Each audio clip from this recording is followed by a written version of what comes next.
Scout, The Sailing Sleuths by Pete Prins. Chapter 1. Trial Run. What are you going to do this summer? Asked Mr. Sanders. Help my father around the mill and lumber yard, replied Carl. But first I'm going on a long vacation. My father promised. Carl and Bert were riding home with Tom Sanders and his father at the end of the final day of exams. The boys were all looking forward to summer vacation. Even Scout, Tom's beautiful German shepherd, was infected by the excitement. You guys have it made, Bert groused good-naturedly. You and Tom can lay around for weeks with nothing to do but enjoy yourselves, while I have to break my back on the farm. He put on a woeful expression, but his friends knew Bert loved farm work. What are you complaining about? Responded Tom. You've been spending all your time out in the fresh air and sunshine, while we've been sitting in the stuffy schoolroom, racking our brains over the books. Look how tanned you are, and how pale and exhausted we look. But you'll have to take a few days off too, Bert. The three of us must go out looking for some adventure this summer. It wouldn't be the same without you. I bet if you ask your father, he'll give you some time off when it isn't so busy around the farm. The three of us? Asked Carl. Aren't you forgetting someone? Scout is always part of our group. We're a foursome. Did you have a plan, Tom? What are we going to do? No, I haven't thought of anything yet, said Tom. But we've never had any trouble finding excitement. If I just ask my father for a few days off without telling him why, he'll say no, Bert pointed out. First we have to make plans. Then I can talk to my father. Each of the boys in turn suggested different ideas for a vacation, but they couldn't come to an agreement. Each defended his own plan so adamantly they almost got into a quarrel. Mr. Sanders, who had been listening to the argument with a smile, finally interrupted. Calm down, fellows. You have plenty of time to come up with a plan. There are some other things that have to be taken care of first. As he said this, he turned the station wagon onto the yard in front of the Van Duren windmill. Carl's mother came hurrying outside to ask him how he had fared on the exams. The workmen at the mill also came out into the yard to sound out the boys and rib them a little. Only Mr. Van Duren, Carl's father, wasn't there. He had gone to an important lumber auction that afternoon, but was expected back any time. Tom's father said goodbye, leaving Tom and Bert at the mill. A little later, Mr. Van Duren came home. He was very happy to hear that Carl had done so well. During the festive supper, he told the boys and his wife what he had done that day. He had closed a good deal and had bought a lot of lumber at a reasonable price. Laughing, he added, and will or no, I've also become the owner of a sailboat. I guess you could call it a small yacht. Everyone looked up in astonishment. Carl's father went on. The lumber yard that was selling out was located along the river. The man wanted to sell the whole business. Beside the lumber, I bought a large storage barn, 2 rowboats, and a small yacht. The total price was so low I couldn't resist. I can always sell the sailboat. What does it look like, Dad? Carl asked eagerly. His companions also listened with keen interest. Quite nice, actually, said Van Duren. It once belonged to an artist who used to take long trips with it and lived aboard. It has 3 bunks and a little kitchen, and even an outboard motor in case you're becalmed. The boys' eyes lit up with eagerness. They all had the same thought at the same time. Carl winked at his friends, and struggling not to betray his eagerness, he said, Dad, now that I've graduated, the 3 of us would like to go on vacation for a couple of weeks by ourselves. I have no objections, answered his father. You've earned it, and so have your friends. Have you made plans? Carl laughed. We came up with so many plans on the way home that we almost got into an argument, he said. But now I have an idea that I am sure all of us would agree on. Well, sure, said Van Duren unsuspectingly. Let's hear it. We'd like to take that sailboat out for a week or so, said Carl. Isn't that right, fellows? You bet. That would be great. Could we, Mr. Van Duren?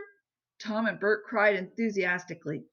But you can't just step aboard one of those boats and sail off with it, said Mr. Van Duren, shaking his head. To operate one of those crafts takes a lot of know-how. We have a boat at home, too, argued Bert. I use it to bring the milk down river, and I've been out sailing in real sailboats lots of times. And I know how to take care of that outboard motor, added Carl. His father had to admit that this was true. Carl had a talent with engines and could fix almost anything. Tom hastened to tell Van Doren how much he knew about boats in general and sailboats in particular. Although the boy's enthusiasm made Van Doren smile, he was not convinced. Carl's mother declared that the boys would certainly drown if they went out by themselves in the sailboat. The threesome raised such a protest at this, pointing out that they were all excellent swimmers, that she quickly took it back. Finally, Mr. Van Doren, who was still in a generous mood, said, "Tomorrow we'll go and take a look at the yacht. Before I make a decision, I want to give it a close inspection. Then we'll take it out for a trial run so you fellows can show me what kind of sailors you are. If you can handle it, well, I'm not making any promises." Carl again winked at his friends as if to say, "It's in the bag." The boys spent a relaxed evening together playing table tennis. A little later, Carl's mother played the piano while the others gathered around to sing. When it was time for Tom and Bert to leave, Carl walked with them a little ways. They were bursting to talk about their proposed trip in the sailboat and could hardly wait their turn to talk. They thought it a tremendous idea. "Do you think your father will let us take the boat?" asked Bert. "I'm sure of it," said Carl. "At least if we don't foul up tomorrow. We'd better put on a good show." Tom and Bert nodded their wholehearted agreement. They decided that Tom and Bert would simply tell their parents that they were going out for a sail with Mr. Van Doren tomorrow. It would be easier to get permission for a sailing vacation if Carl's father had already given them leave to use the boat. They parted full of hopes and wild dreams. A wonderful adventure beckoned on the horizon. The next day, the weather was beautiful. The sun shone bright. Only a few large white clouds scudded across an otherwise blue sky. In the afternoon it grew quite hot, but a brisk breeze made the heat bearable. A jovial group gathered on the pier along the river. It was Mr. Van Doren, Carl, Bert, Tom, Ina, and Miriam, Tom's two sisters. Scout had been allowed to come along too for the occasion. They had just arrived on their bikes and were now admiring the graceful sailboat that lay bobbing gently on the river. It tugged lightly on the rope, as if it were impatient to set sail for faraway places. "It's beautiful," said Tom. "Much nicer even than I had imagined." "I like the colors," added Miriam. "Bright blue and reddish brown. The colors of the Kingfisher," said Van Doren. "That's the name of the yacht. See, it's written on the bow, Kingfisher." The others read it too. The name was written in white on a deep blue background. Beside it was a picture of the bird. To get aboard, they had to cross a narrow gangplank. Everyone wanted to see the inside of the boat. The cabin wasn't very roomy, but it did contain 3 bunks, and the small kitchen had just enough room for 4 people to sit around the table. The 3 friends thought it a splendid sailboat. "All right, girls," said Mr. Van Doren, "we'll sit back and enjoy ourselves while the boys do their stuff. Last night they bragged about their sailing skills. Now we'll see if they can use the wind as well as they can make it. Go ahead, fellows. She's all yours." The boys had looked forward to this moment with some misgivings. If they blundered now, it might mean the end of their beautiful plans. They huddled to decide on a course of action. "Okay, guys, this is it," said Tom. "We can't fail now. Carl, you start the motor. I'll take the helm. When we're in the middle of the river, you hoist the sail, Bert. Then we can shut off the motor because there's plenty of wind." They went to their stations, outwardly calm, but trembling inwardly. Soon the Kingfisher was pulling away from the shore and heading toward the middle of the river. The motor chugged confidently. With Carl's help, Bert raised the sail. Tom stood at the helm, Scout beside him, and steered the boat with a firm hand. Van Doren did not hide his admiration. "Well done!" he praised them. "If the rest of the trip goes as well, you won't get an argument from me about your boat trip." The boys blushed with pleasure. They felt almost like full-fledged sailors. Ina and Miriam, too, looked on in admiration. The Kingfisher turned out to be easy to steer and maneuver, cutting swiftly and cleanly through the water. The boys took turns at the helm and in watching the sails. The motor was shut off. They were now running on their sails. What a thrill! Silently, gracefully, they slid past landmarks on the river bank.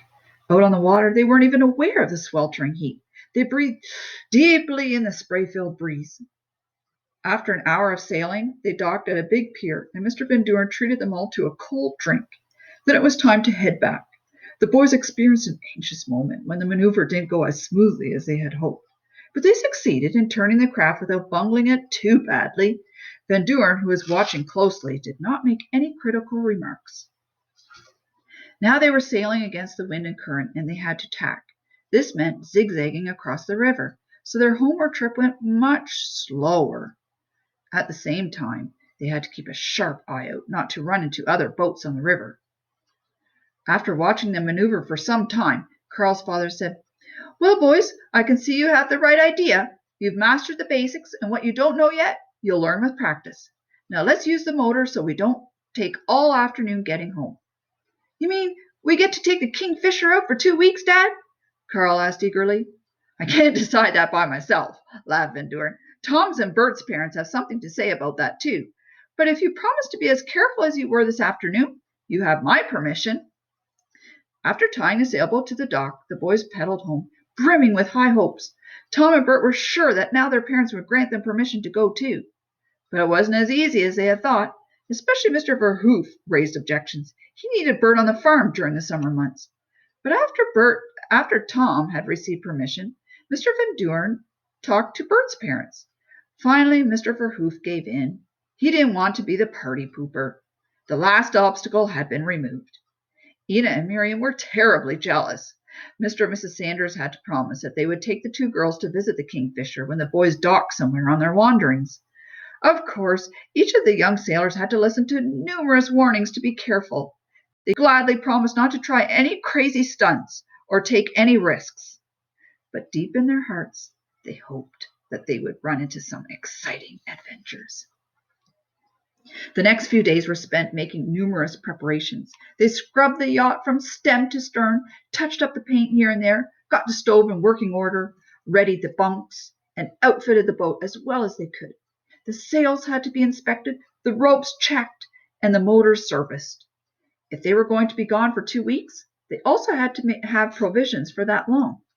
The boys' mothers made them promise to fix themselves good meals, for they would be getting lots of exercise and would be needing all their strength and energy. These preparations took almost a week. When they thought they were set, Carl's mother came to check and found many things, such as kitchen utensils, that the boys had not thought of.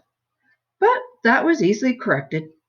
The boys had been so busy that they had not yet had time to plan where they would go in the Kingfisher. After many hours of discussion, during which they considered and rejected numerous routes, they decided not to map out their trip ahead of time.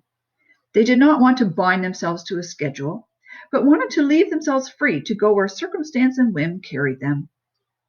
Their parents insisted, however, that they regularly send home postcards or letters to let them know where they were and where they were going, so they would have some idea of where to reach them. One lovely summer evening, the yacht and the boys were ready.